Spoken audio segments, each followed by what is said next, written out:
Hello children, welcome back to our English classes. So this is your Priya ma'am from Alpha Group of Institutions. So in the last session we have discussed about Nelson Mandela. That is Unit 2's prose second lesson, right? Nelson Mandela, A Long Walk to Freedom. So this lesson is about what the objectives we have learned that it is about Nelson Mandela's struggle and fight and sincerity towards his country and who is fighting against the racial things, non-racial government. Okay. Now, let us recap what has happened. Okay. So, on 20th May, what has happened is, here Nelson Mandela is just mentioning the day as very bright and clear because he is comparing this bright and clear with white people. And then here, for the past few days I have presently they should buy dignitaries and world leaders. So it means for some days, the day before that day, so many leaders were congratulating for winning the victory. So Nelson Mandela was expressing and sharing his experience that when all the international leaders were either in direct or in phone call, they were they were just conveying the congrats, wishing him good luck for his victory of achieving his aim, becoming a head of the country, right? Head for South Africa. And later, how he had reached the stage, how he had reached that stone age, right? There with his daughter Zelina.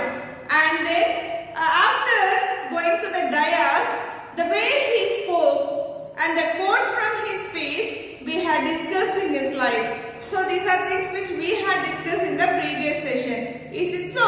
And in today's session we are going to continue the same lesson. Okay? Now open page number 19. Okay, now let me read the paragraphs. A few moments later, we all lifted our eyes in awe as a spectacular array of South African jets, helicopters and troop carriers rolled in perfect formation over the Union buildings. It was only a display of pinpoint precision of military force, but a demonstration of the military's loyalty to democracy, to a new government that had been freely and fairly elected.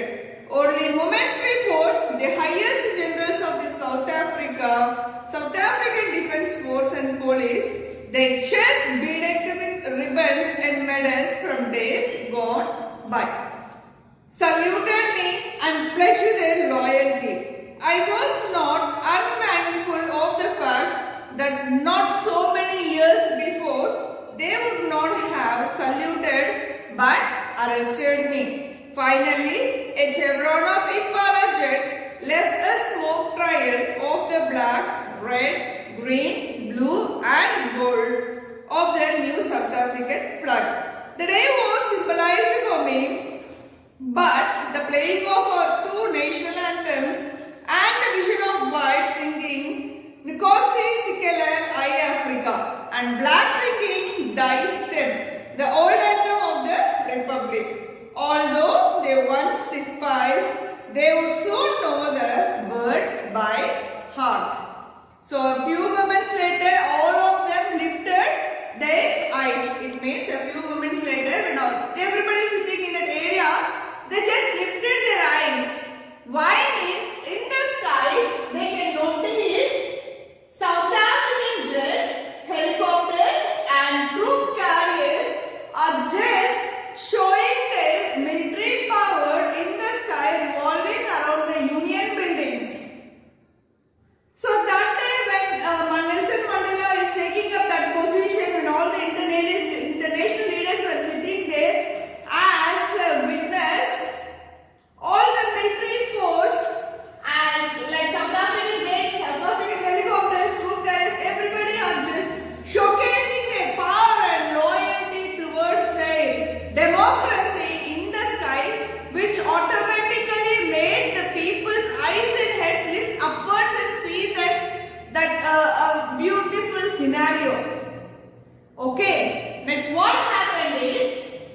the whole military people who were saluting, who were walking, parading it, everybody are not doing that as just as their duty or responsibility. They are showing their loyalty towards the democracy because they are also a proof for how Mandela fought for their own country to win their basic rights back.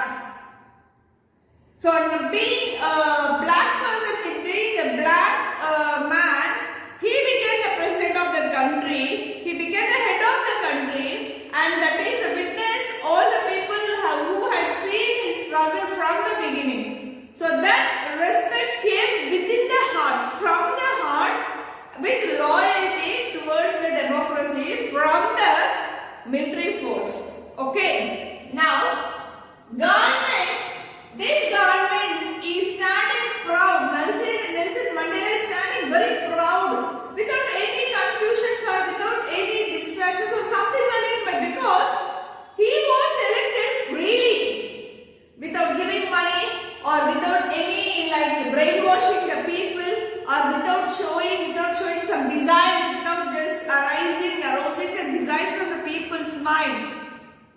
He was elected freely, wholeheartedly. The people just want him to be the leader. They trusted him that he will definitely do good for them. And also he was elected very fairly. Very fairly. Very truly and honestly. Fairly means very truly and honestly. So that only Nelson Mandela is proud to stand with his chest beaded there and standing that he was elected freely and honestly by the people's heart. He won the people's heart and also he won the seat of the country. Right? And all the high commanders who won the medals, like the police officers, military forces, navy forces, like all during these times, many officers, senior officers who had achieved so many things for their bravery, they used to get a ribbon medal here, right? You might have seen in the TV or news also. So all the people were just standing in front of him with their chest beaded, means standing stiff, to take the ribbon medal from the Nelson Mandela. And he was just spinning, when he was spinning the medal, Nelson Mandela was just standing and noticing them. All these people who were standing here, the police officers and the army people, everybody who was standing there, they were standing to get their medals for their bravery, and also after getting the medal, they were saluting and promising that they will show their loyalty towards Nelson Mandela from that day to for the next upcoming days, continuing that today. Okay, so he's saying that the officers who were receiving the medals from Mandela saluted him and promised him that they will work loyalty, they will show their loyalty towards Mandela and towards the people of the country. But what happened here is Nelson he also mentions here that he also says that he didn't forget anything in the past.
country before. Before Mandela's taking up the position, only the white people had ruling that country, right? So under their influence only, when Mandela is fighting against anti-racial government, for anti-racial government, so according to their rule, according to their orders, these officers used to arrest Mandela, considering him as a criminal. So when he sees those faces and officers, he remembers that how he got arrested, and today they are standing in front of me and saluting me. Okay. And next one is, at last, after all this, what is it like this, taking up the positions, giving the oaths and giving the medals to them, after all these honorable things, at last this meeting ended with a air show. Air show means you can see in the news and all, right?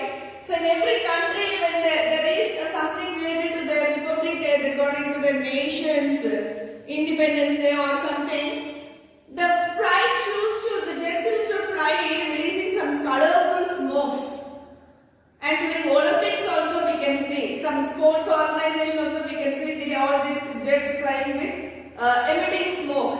So this show also ended with the air show.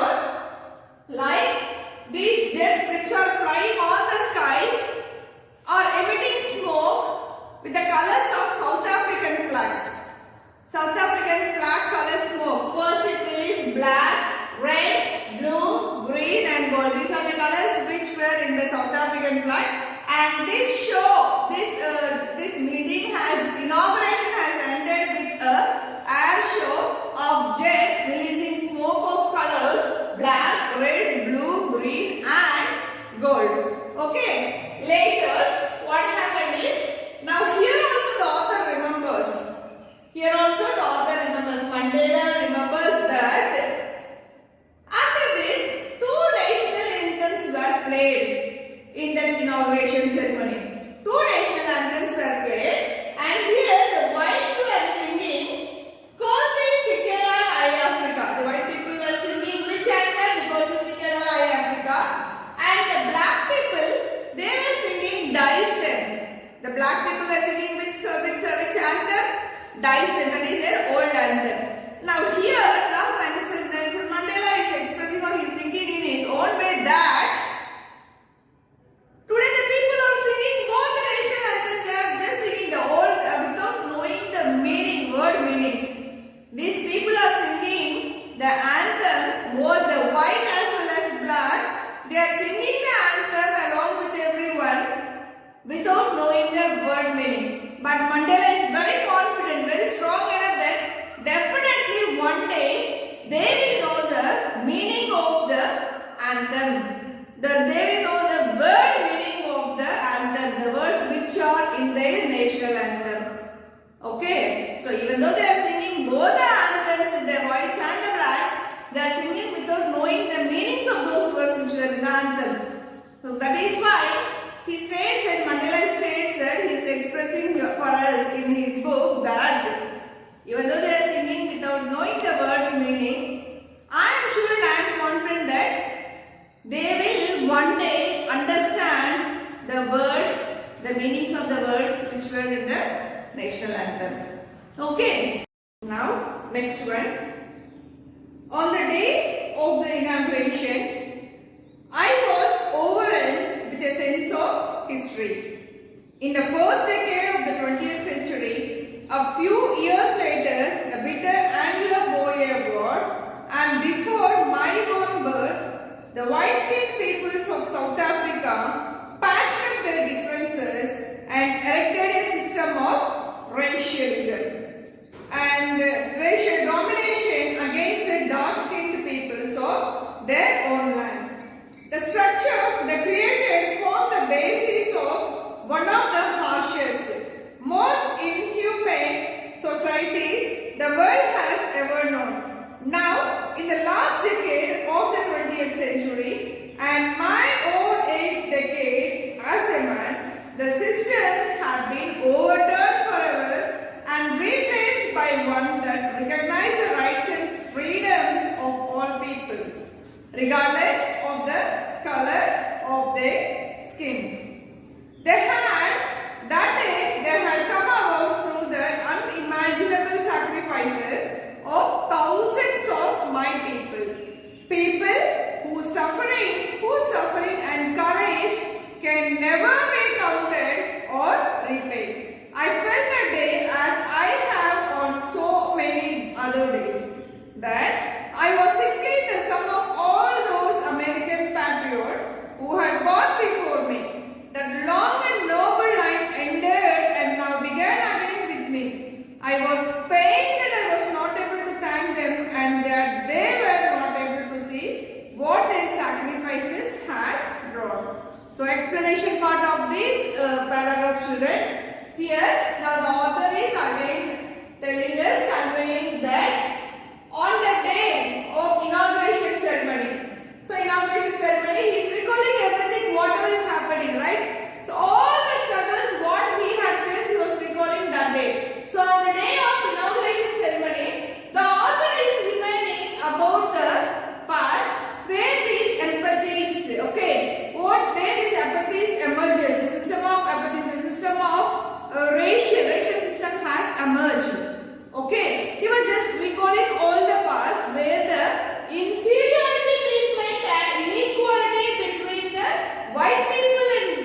their goal and they are feeling that their country is free now. That is why Mandela wants to thank these leaders and also wants to make them proud who are not alive. Okay, so this is the description of these paragraphs. The policy of apartheid created a deep and lasting wound in my country and my people. All of us will spend many years, if not generations, recovering from that profound hurt. But the decades of oppression and brutality had another intended effect, and that was that it produced the Oliver Tambo's, the Walter Sisulu's, and the Chief Luthiers, the Yusuf Dadus, the Brad Fishers, the Robert Subuques of our time, men of such extraordinary courage, wisdom, and generosity that their life may never be known again. Perhaps it requires such depth of oppression to create such heights of character. My country is rich in the minerals and germs that lie beneath its soil, but I have always known that its greatest wealth is its people, finer and truer than the purest diamonds. So here children, here Mandela, the author is telling us that the system of apartheid, we don't know by this time I think you are all very well aware of what is the meaning of the word apartheid. It means the system of discrimination of the people according to their caste and then race, religion, community, the skin color and then age and gender. All these, the discrimination of all these things are called only apartheid. Okay. Now apartheid.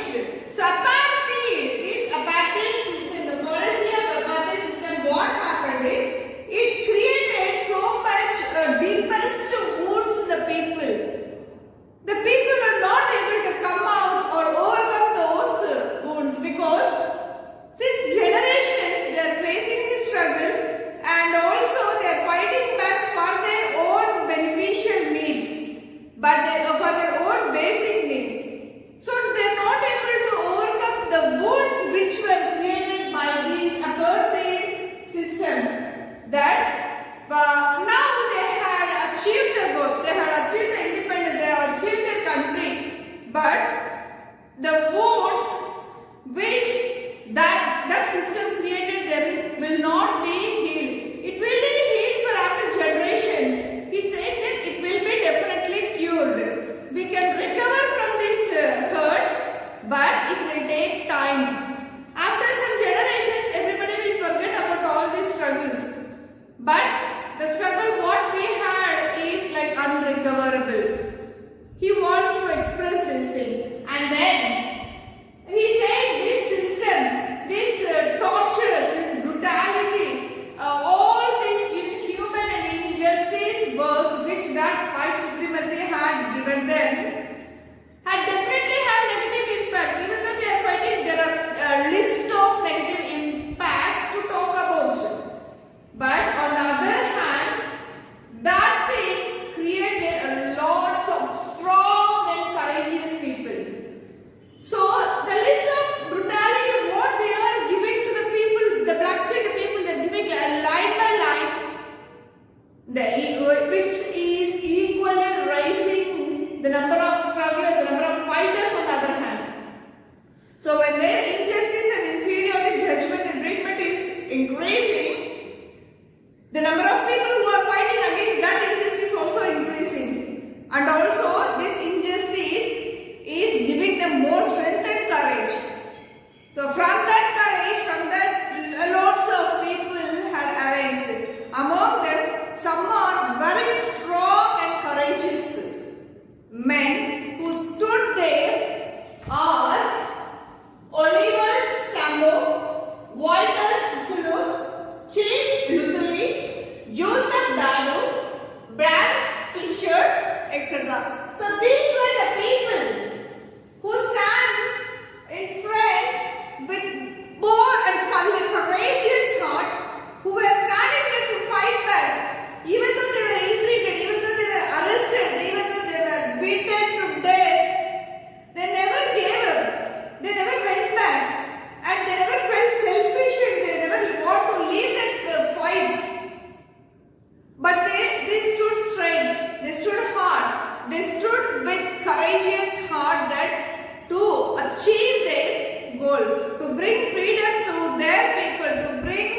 leadership, all sorts of rights for their people when comparing to these white supremacy people. So these people's struggle had not gone in vain. Okay. Now let me read this. And another thing, what he wants to say is that here Mandela is saying that even though their country is very rich in minerals and germs, South Africa is very rich in minerals and germs. He says that the strongest, the greatest wealth of South Africa is people. Mandela believes that their country's strength and wealth is only the people, not the minerals and gems which were available under the ground. And he also compares the people that the people are the strongest wealth. Why he is comparing? He is saying that they are really finer and they are true than the purest diamonds. So he is comparing the people with the diamond that they are very finer and pure, very finer and true when compared to the finest diamonds, purest diamonds. So that is why he is saying, even though we have so much of minerals or gems or diamonds available in South Africa, I believe that our strength and wealth is our country's people. That is what Mandela's strongest statement is. Okay. And also he is saying that he gained strength only while he is fighting back against it. Like his inspiration only made him to gain strength and fight back. Okay. Now it is from these comrades in the struggle that I learned the meaning of courage. Time and again I have seen men and women risk and give their lives for an idea. I have seen many stand up to attacks and torture without breaking, showing a strength and resilience that defies the imagination. I learned that courage was not the absence of fear, but the triumph over it. The brave man is not he who does not feel afraid, but he who conquers that fear. Now here Mandela is saying that Mandela gained strength, Mandela gathered strength only by seeing his comrades, these senior people who are fighting, even though they were arrested and also they were ill-treated, but treated badly and they were just brutally treated. They never gave up. They never stepped back. They never gave up their fighting. They were just keep on fighting. They never stopped fighting. So after seeing all this patriotism in their comrades, in his comrades, he also gained strength. He also gained the courage, and he is saying that he learned the meaning of the courage only by seeing them. Till then he feels that courage is something that's really bold and just brave. But the real meaning of the courage, Mandela realized and also learned only from his comrades of these people. That what is the meaning of the courage is? Courage is not the absence of fear. It means it doesn't mean that courageous people will not have fear. They also will have fear. So courage is not the absence of fear, but we have to overcome the fear. So every people will have the fear. So even the courageous or a coward, everybody will be having a fear, but the courageous people will not have it. Doesn't mean it's the absence of fear. It means overcoming the fear. So the man who is overcoming his fear, fighting back his fear, finding a solution from which he can escape, he can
which others will teach us or we develop in ourselves when we attain the maturity level. So he is saying that when hatred is taught from the society, that love will definitely, it will be easy for us to learn. Because love is a natural thing and whereas hatred is an unnatural thing. Love is born within, hatred is not inborn. Love can be sensed and then expressed and then gained, but hatred will only be taught from the other people which is not inside us, which can be developed only with the help of other people. Okay, so this is what he is saying, that hate is not inborn. If it is taught by the society for us, then love will be very easy for us to learn because it is a natural process for a human. Right? And now he is saying that why he is giving so much detailed description about the love and hate is when Mandela was arrested, he was arrested often. Whenever he is fighting back, he will be arrested by the government and put in the prison under the criminal case or else as if he is a criminal like they used to treat. So whenever he is fighting, because he is fighting against the government, so everybody will be taking action on Mandela. So Mandela, what he is doing is when he was arrested often and being put in the prison, the people in there, the guards, the police officers, the police guards, everybody who were guarding him used to ill-treat all the people who were arrested along with him. Everybody is arrested and they will be facing so much brutality from those guards. They used to hit them, they used to starve them without food. Everything they used to do. But in one place, in one of the God's eyes, he can see a pinch of kindness. A pinch of kindness and humanity. They are not expressing their love, they are not expressing their kindness towards him, helping him to hide or escape or else feeding him, right? But the way they show the expression in their eyes, the love they show in their eyes is easily grabbed. Was easily grabbed by whom? Mandela. So that is why he says, even though he was ill-treated in the prison, whenever he was arrested by the number of gods present in there, but in one of the gods' face, he can see the goodness, humanity, kindness, and that is the moment where he had believed that. Now Mandela believes that goodness is still living. Goodness has not destroyed, has not been ruined, right? Still goodness is in everyone, the goodness is there. There is a life of the goodness and he is believing that there is a goodness in all the people which can be suppressed but cannot be eliminated. It means the goodness can be controlled over our other feelings or our position or our ranks or something like ego also. If we have some sort of kindness to show anything, maybe the time situation, maybe our egoistic characters or else maybe our position and rank may suppress the goodness in us. But it is not eliminated. That is what Mandela is saying. Goodness is definitely there in all the people that can be suppressed, that can be covered, hid inside their hearts, but it cannot be eliminated. Okay, this is what Mandela wants to convey us. So with this, the first half of the lesson is over. Remaining half of the lesson is there. So we will teach you, I will teach you in the next session. Okay, meanwhile, I will give you some exercises. Do that as an oral activity and then send me. So 5 questions, the oral comprehension we have in the textbooks. If you open the textbook and see children, there is an oral comprehension. That 5 questions I will type you and send as a PDF. You have to read the lesson, go through the video again and then answer orally, record it and then send it in the group. Okay children, so with this, let us end this session. This